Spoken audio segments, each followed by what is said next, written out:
আমি আপনাদেরকে যেগুলো বলবো সেটা একটা ইতিহাস। এই ইতিহাস বোধহয় অনেকেরই জানা নাই, এদেশে জানা নাই। ভিতরের ঘটনা অনেক কিছু আমি জানি, যেটা আমি প্রত্যক্ষ সাক্ষী। বিডিআরের ঘটনা হলো, আমি শর্টকাট করতেছি। ঘটনা হলো 25 তারিখে 12:30টার দিকে ইন্ডিয়ান টিভি থেকে এনডিটিভি থেকে বলা হলো জেনারেল শাকিল মারা গেছে। এই খবরটা আমরা জানলাম।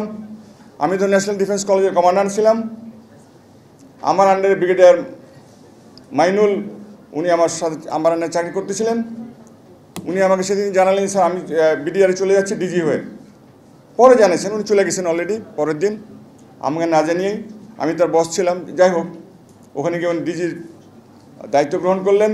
তবে আমি একটু আকারে কিন্তু বুঝতে পারতেছিলাম কিছু একটা হচ্ছে আর কি, আগেই বুঝতে পেরেছিলাম। যাই হোক, আমি কমান্ডে ছিলাম না, বিকজ সেনাপ্রধান আমাদের আর্মিতে যে সিস্টেম হলো সেটা তার জিওসি এবং ব্রিগেড কমান্ডার বা ইউনিট কমান্ডাররা থাকে।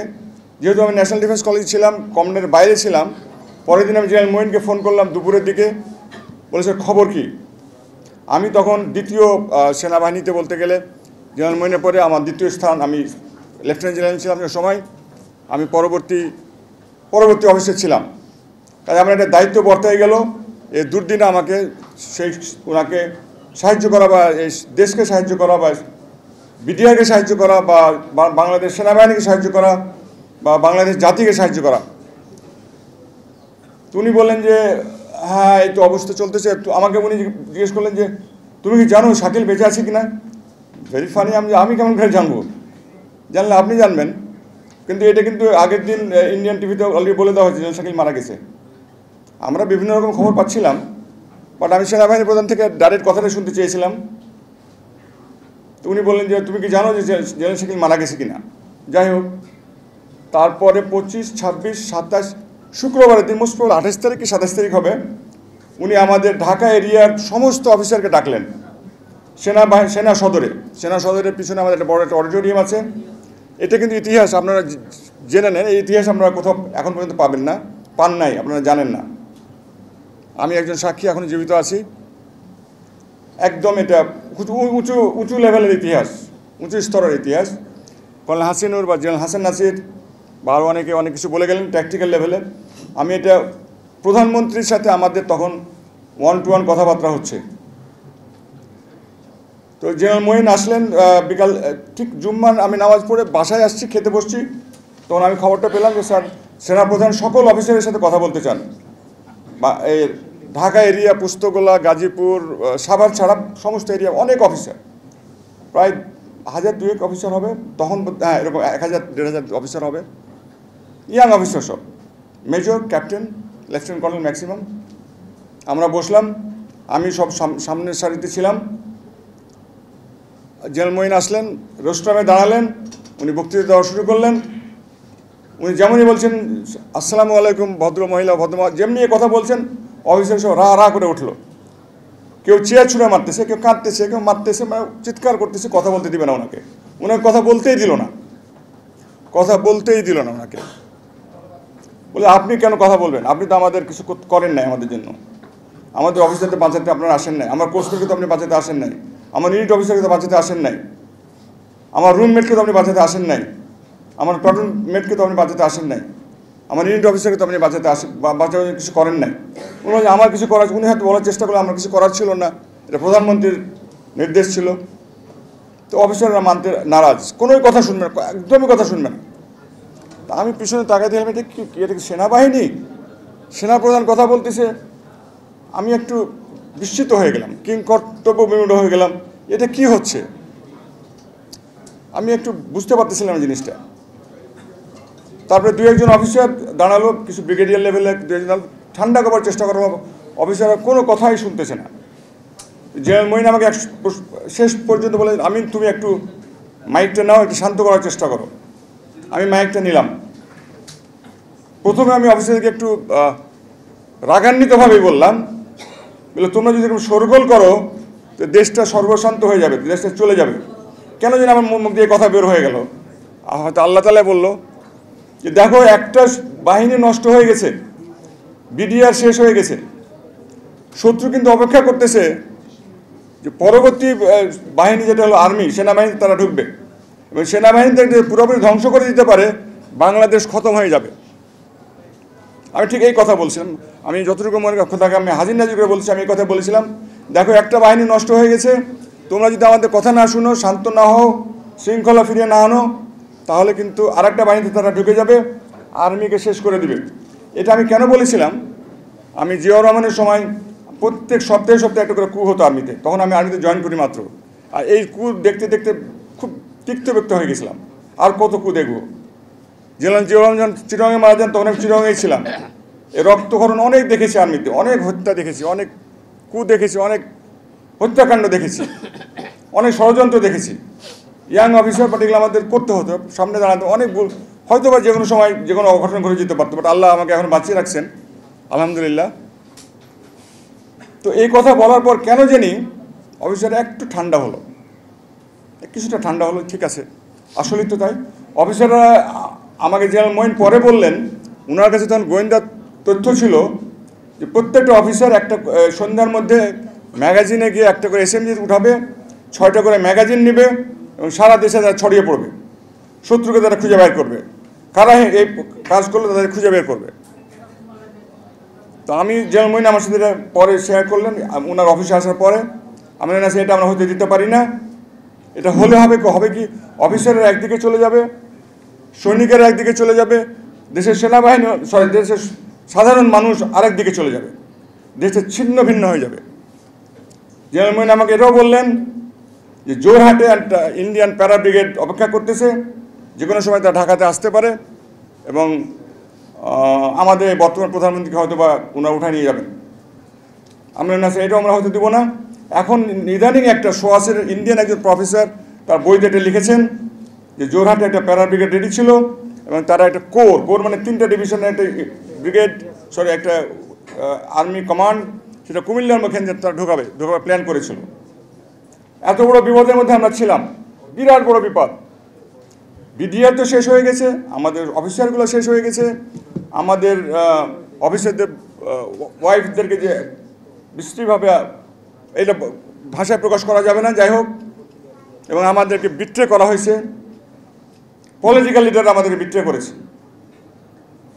দুইজন নাম, ওনাদের নাম কি জানো, ওই আজম এবং নানক, এই দুজন ছিলেন গ্রেটেস্ট ক্রিমিনাল। তারা কিন্তু সব জানতো, তাদেরকে সাজিয়ে পাঠানো হয়েছে বিডিআর এতে। আমি টিভিতে খেয়াল করতেছিলাম, আজম আর দেয়ালের ওখানে হেঁটে যাচ্ছে আর ইয়ে দিয়ে কি যেন ওনার রুমাল দিয়ে ঘামটা মুছতেছে, বলে হ্যাঁ ঘামানোর তো কিছু নাই, উনি তো সব জানতেন, উনি তো খেলতেছেন, উনি নাটক করতেছেন। তো যাই হোক, অফিসাররা আমাদেরকে 14-15টা কন্ডিশন দিল। সেনাপ্রধানকে বললো যে আপনি প্রধানমন্ত্রীকে নিয়ে আসেন, প্রধানমন্ত্রী আমাদের সাথে কথা বলবে, ওনার সাথে কথা না বললে আমরা কোনো কথা শুনবো না, এবং আপনি একাই যাবেন না, আপনার সঙ্গে 3-4জন জেনারেলকে সঙ্গে করে নিয়ে যান। দাবি ছিল অনেকগুলো, প্রত্যেকটা ফ্যামিলিকে 1 কোটি করে টাকা দেওয়া হবে, একটা করে প্লট দেওয়া হবে, ন্যাশনাল লেভেলে ইনকোয়ারি হবে, এবং তাদের যে বেরিয়াল যেটা হবে সেখানে রাষ্ট্রীয় মর্যাদা করা হবে। জেট আমরা ইভেন বিমান বাহিনীর বিমানও ওখানে ফ্লাই করাইছিলাম, সে অ্যারেঞ্জমেন্টগুলো করা হয়েছিল। যতগুলো পয়েন্ট দিয়েছিলাম, প্রায় 14-15টা পয়েন্ট দিয়েছিলাম, প্রত্যেকটাই কিন্তু তখনকার প্রধানমন্ত্রী শেখ হাসিনা মেনে নিয়েছিলেন। শুধু টাকার কথা বললেন, 1 কোটির কথা যখন বললাম, ভাবি কাঁদতেছেন, কথা বলার ডিফিকাল্ট। 1 কোটির কথা উনি বললেন যে এত টাকা কোথায় পাবো, 58 জন ধরেন অফিসার, অনেকগুলো টাকা, আমি রাষ্ট্রের জন্য 1 কোটি করে টাকা। আমি একটু বোকা ছিলাম, কথাটা ওইভাবে বলতে হতো না, আমি ডাইরেক্ট বললাম 1 কোটি করে দিতে হবে আপনাকে। জেনারেল মঈন রোস্ট্রাম থেকে নেমে আসলেন নিচে, এসে অফিসাররা ওনাকে ঘিরে ফেললেন। মেজর, ক্যাপ্টেন, মহিলা অফিসারও ছিল, ওনারা তার ইউনিফর্ম খোলা শুরু করলেন, র্যাঙ্ক খোলা শুরু করলেন। আমি বললেন না, এটা আমি যতই ক্ষতি হোক আমি ভাবলাম যে এটা সেনাবাহিনী প্রধান, এই সেনাবাহিনীকে টিকিয়ে রাখতে হবে, সেনাবাহিনী যদি শেষ হয়ে যায় দেশটা শেষ হয়ে যাবে। আমি অফিসারদেরকে বকাবকি করলাম, কয়েকটা মহিলা অফিসার আমাকে রেগে উঠে বলল যে স্যার কিছুই তো করতে পারেন নাই, এখন কেন কথা বলতেছেন? বলে ইয়েস আমি কিছু করতে পারি নাই, কিন্তু আর্মিতে তো ধ্বংস করতে পারো না। আমি জেনারেল মোয়েনের হাত ধরে ওখান থেকে বের করে নিয়ে আসলাম, তারা গোল করে ঘিরে নিয়েছিল এবং একজন র্যাঙ্ক খুলতেছিল, কয়েকজন তার ইউনিফর্ম খুলতেছিল। আমি স্যার বাইরে হয়ে আসেন, এই ছাড়ো তোমরা। আমি বাইর করে নিয়ে আসলাম, নিয়ে এসে আসার পথে উনি বলতেছেন আমি রিজাইন করব, আমাকে কাগজ দাও, আমি এখনই রিজাইন করব। আমি বলি স্যার আগুন তো জ্বালিয়েছেন, আগুন নিভান তারপর রিজাইন করবেন। ওনাকে আমি নিয়ে এসে অফিসে বসালাম, মেশরকে বললাম এক গ্লাস ঠান্ডা পানি নিয়ে আসো, এক কাপ গরম চা নিয়ে আসো। ওনাকে ঠান্ডা করলাম। আমি ঠান্ডা হন স্যার, আমরা 8-10 জন জেনারেল আলাদাভাবে ওনার অফিসে একটা ছোট্ট কনফারেন্স রুম আছে, ওখানে আমরা বসলাম। বলছে সবাইকে নিয়ে কথা বলে লাভ নেই, আমরা ঠান্ডা মাথায় চিন্তা করি জিনিসটাকে। 8-10 জন আমরা ওখানে বসলাম। আমি জেনারেল মোইন বসছেন হেড টেবিলে, আমি ওনার পাশে ছিলাম, যেটা আমি পরবর্তী তোমার লেফটেন্যান্ট জেনারেল আমি ওটা একাই ছিলাম ওই সময়, ওই মুহূর্তে। ওনার পরে আমার পাশে বসে আছি। এর মধ্যে প্রাইম মিনিস্টার অফিস থেকে ফোন আসলো, আমরা প্রাইম মিনিস্টার অফিসে কয়জন যাব তার নাম চেলেন। জেনারেল মোইন তো যাবেন, তার সাথে 3-4 অফিসার জেনারেল নিতে বলছেন। তো জেনারেল মোইন আমাকে বললেন যে তুমি আমার সাথে চলো। আমি একটু ইতস্তত বোধ করতেছিলাম, বাট তখন তো আমি না করতে পারি না। ওটা না করলে ওটা নিমক হারাম হবে। নিমক খেয়েছি আর্মির অনেক দিন, 30-40 বছর। এখন যদি আমি না যাই সেটা হবে একটা কাওয়ার্ডিস হবে। তো স্যার আমি যাবো, ঠিক আছে। সঙ্গে জেনারেল বেলাল আসলেন, জেনারেল আমাদের ডাক্তার জেনারেল সার্জেন্ট ছিলেন, যে উনি যে আসলেন জেনারেল। আমরা 3 জন সঙ্গে গেলাম। আমি জেনারেল মোইন আমাকে বললেন যে তোমার জিপ রেখে দাও, আমার সাথে আসো। আমি ওনার সাথে বসলাম। পথের মধ্যে আসরের আজান আসলো, পড়লো। আমরা দুজনে নামাজ পড়লাম উনার ইমামতিতে। উনি ইমামতি করলেন, আমরা নামাজ পড়ে প্রাইম মিনিস্টার অফিসে গেলাম। এই পথে আমাকে উনি এই কথাগুলো বললেন যে অফিসাররা সন্ধ্যার মধ্যেই প্রত্যেকটা অফিসার একটা SMG নেবে, 6টা করে ম্যাগাজিন নেবে এবং তারা সারা দেশে ছড়িয়ে পড়বে। আমি বললাম এটা আমরা হতে দিতে পারি না, আমরা সিনিয়র, দেশ শেষ হয়ে যাবে, দেশটা আর বাংলাদেশ বলে বাংলাদেশ থাকবে না, এতটুকু আমি বুঝতে পেরেছিলাম। কেন জানি বুঝতে পেরেছিলাম, যাই হোক। তারপর আমরা গেলাম যমুনাতে, রমনা গ্রিনের উল্টো দিকে। ঢুকতেই আমাদেরকে DGSSF জেনারেল আবেদিন আমাদেরকে রিসিভ করলো এবং উনি আমাকে প্ল্যান দেখালেন। ওখানে একটা আমাদের সেনাবাহিনীতে থাকে, এটা অ্যান্টি ট্যাঙ্ক ওয়েপেন বলে এটাকে, ট্যাঙ্কের বিরুদ্ধে কাজ করে। ওখানে লাগিয়ে রাখছে। তা আমরা এখানে লাগাইছো কেন? এখানে তো ট্যাঙ্ক আসতে পারবে না, এটা তো ক্লোজ এরিয়া, এখানে তো বাগান বাড়ি ঘর, এখানে ট্যাঙ্ক মনে আছে, এটার ভয় দেখানোর জন্য রাখছি আর কি। আমাকে ব্রিফ করলেন সিকিউরিটি কী করা হয়েছে প্রাইম মিনিস্টারের জন্য। পিছন দিকে নিয়ে গেলেন, প্রাইম মিনিস্টারকে উনি কীভাবে ধানমন্ডিতে নিয়ে যাবেন তার ব্যবস্থা করা হয়েছে যদি কোনো কিছু অঘটন ঘটে। সিকিউরিটি ন্যাচারালি তাদের, এটা দায়িত্ব, SSF-এর দায়িত্ব এটা। তারপরে আমরা গিয়ে বসলাম প্রায় প্রধানমন্ত্রীর অফিসে। তখন হবে আনুমানিক রাত 8-7-8টার মতো হবে বোধহয়। আমরা টানা 3 ঘন্টা আলাপ করলাম। জেনারেল মোইন বিধ্বস্ত, ওনার দিকে তাকানো যাচ্ছেন, উনি মাথা নিচু করে আছেন, কথাই বলতে পারতেছেন না। তো দায়িত্বটা আমার হাতে এসে পড়লো। ওইখানে জেনারেল মুবিন ছিলেন, উনি PSO FD ছিলেন, DG NSI ছিলেন জেনারেল মুনির, DGFI ছিলেন জেনারেল মোল্লা ফজলে আকবর, জেনারেল তারিক ছিলেন, আমি ছিলাম, জেনারেল বেলাল ছিলেন, আর জেনারেল আমাদের সার্জেন্ট জেনারেল উনি ছিলেন। আমি একটা করে পয়েন্ট বলতে থাকলাম। বলে প্রথমে আমি প্রধানমন্ত্রীকে আমি বোকার মধ্যে কথাটা বলেছিলাম, প্রধানমন্ত্রী আপনি কেমন করে এই BDR-এর 6-7 জন কিলারকে, মার্ডারারকে আপনার অফিসে নিয়ে আসছিলেন?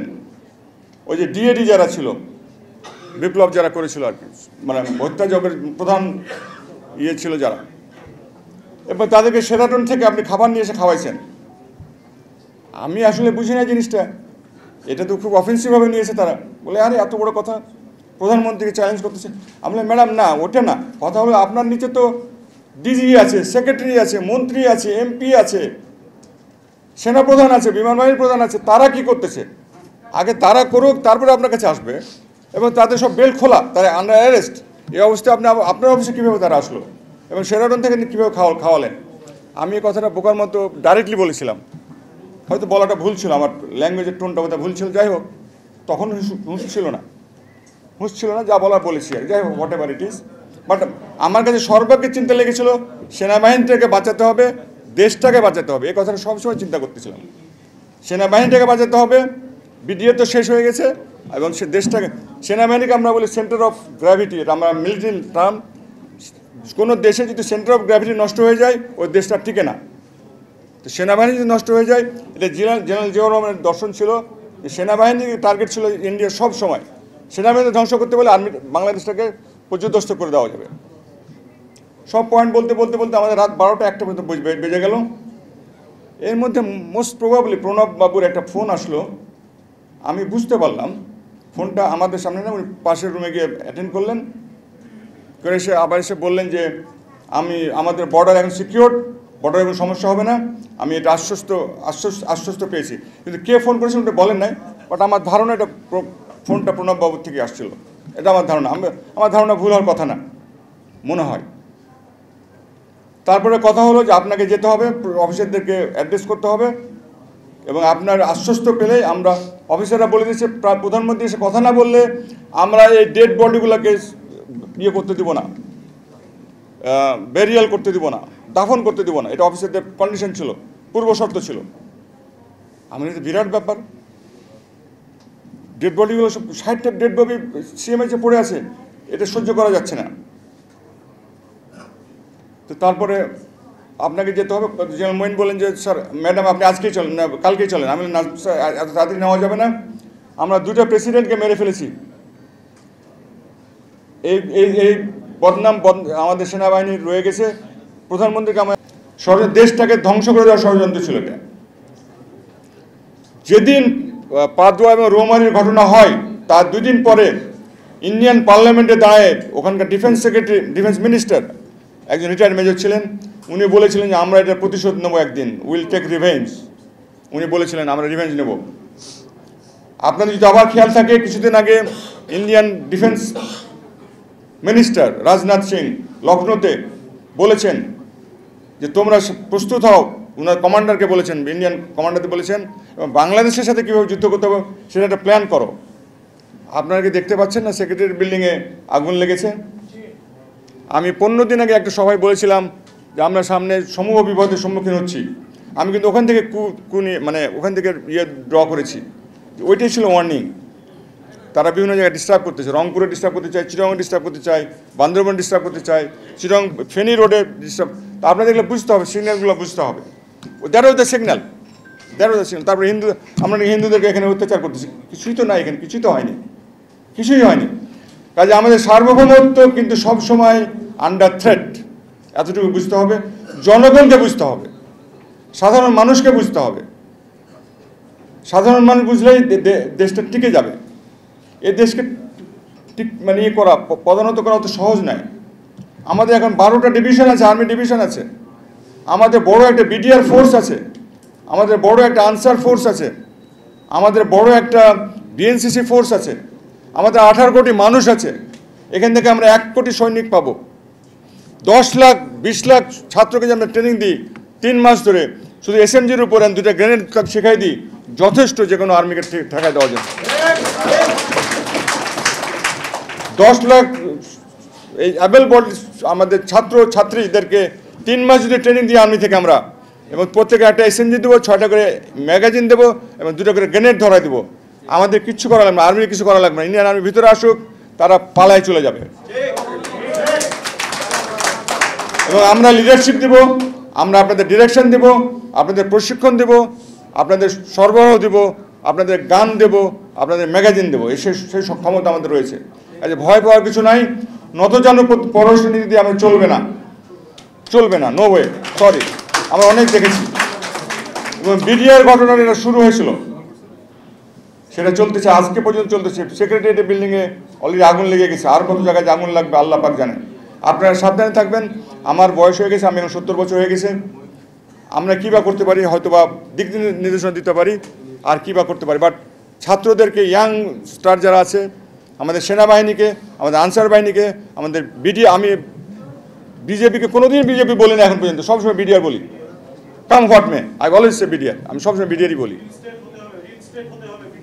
হ্যাঁ, বিডিআর নামটা আনতে হবে ফেরত, এটা আমরা বলবেন ভালো করে। বিডিআর নামটা আবার আসতে হবে। বিডিআর নামটা না বলে কেন ভালো লাগে না। যাই হোক, আমি যারা মারা গেছেন তাদের আত্মার বিদায়ী, আত্মার শান্তি কামনা করতেছি। আল্লাহ তাআলা তাদের জন্য জান্নাতুল ফেরদৌস দান করেন এবং নিগৃহীত আমাদের পরিবার যারা হয়েছিল তাদেরকে আল্লাহ সান্ত্বনা দেন। আমরা চেষ্টা করেছি। ও আচ্ছা, সেনাবাহিনীর ইনকোয়ারির ব্যাপারে কোনো সিদ্ধান্ত ওখানে হয়নি। আমি শেখ হাসিনাকে বললাম যে ম্যাডাম, আপনি জাতীয় পর্যায়ে যখন ইনকোয়ারি কমিটি করলেন তখন আমরা আর্মিতে একটা ইনকোয়ারি করবো। করলে আপনারা করেন। আমি আর্মি হেডকোয়ার্টার আসার পর জেনারেলম্যানকে বললাম, স্যার আমাদের আর্মি থেকে একটা ইনকোয়ারি করতে হবে, জাতীয় পর্যায়ে যাই হোক। এটা আমরা আর্মিতে আমি দেখেছি ছোটোকালে, যে বাইরে যাই হোক আর্মির একটা ইনকোয়ারি থাকতেই হবে। তো জেনারেল জাহাঙ্গীরের নেতৃত্বে একটা ইনকোয়ারি কমিটি করা হলো। তার কিছুদিন পরে আমি একটা চাকরি পেয়ে মালয়েশিয়ায় চলে গেছিলাম, কাজে আর ফলো করি নাই, জানি না। এই তো, আল্লাহ আমাদের ভালো রাখুক, আল্লাহ দেশকে সুসংহত রাখুক। আমরা মিলেমিশে থাকবো, ধর্ম বর্ণ মিলেমিশে থাকবো, সবাই মিলেমিশে থাকবো। আমাদের ছেলে মেয়ে, পরিবার পরিজন, হিন্দু মুসলমান খ্রিস্টান বৌদ্ধ যে হোক, সবাই আমরা মিলেমিশে থাকবো, এক দেশ হয়ে থাকবো, ঐক্য বজায় রাখবো এবং সার্বভৌমত্ব বজায় রাখবো।